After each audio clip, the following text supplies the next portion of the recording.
Thanks for joining us again at Forest Hills. My name is Trey Gnewikow. I'm the assistant pro out here. As many of you know if you've been watching all the tips of the past, if you're looking to practice in this fall, feel free to shoot back at those other videos and watch some different things that we did. You can find some tips, you can find some drills, some other stuff like that to use as you're practicing here with whatever time of season we got left. So you make the most of it, do that sort of things. If you feel like your season's wrapped up, or as you're kind of watching this video maybe a little bit later, you might be putting your clubs away. So a couple of key things when you're doing that is make sure you're storing golf balls in kind of a room temp area. People don't think about it very much.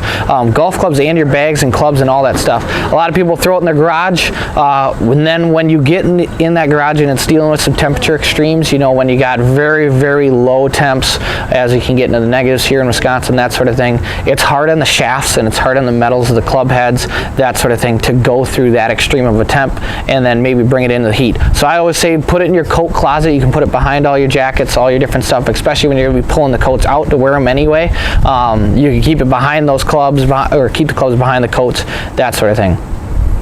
Taking the winter season is a good time to clean your grooves. Clean them really good before doing it. Any kind of dust, grass, dirt, anything that will cause clubs to rust. That is, with wedges it maybe is okay, but with your irons, with your drivers, with different things like that, you're going to end up kind of decreasing the proficiency of the club. You'll really hurt the performance of it when you come back out in the spring. We don't want to allow those clubs to rust or the metal to soften or anything like that. You'll see some big performance differences coming out in the spring, and it'll kind of set you back from the start.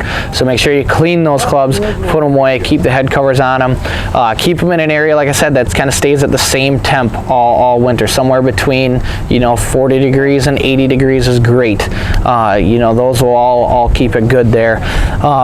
Now's a great time again to fix your spikes. A lot of shoes nowadays have replaceable spikes, so put new spikes in there, get them all set for the spring.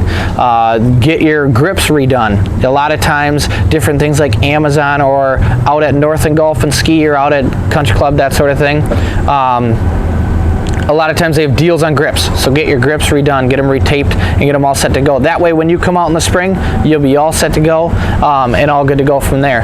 Join us next week. You'll see kind of some health tips and some different stuff like that, so that way you're all good to go for the end of things. We'll wrap up our video series with next week, and we'll be all set with that. But thanks for joining us with this one on how to store your equipment.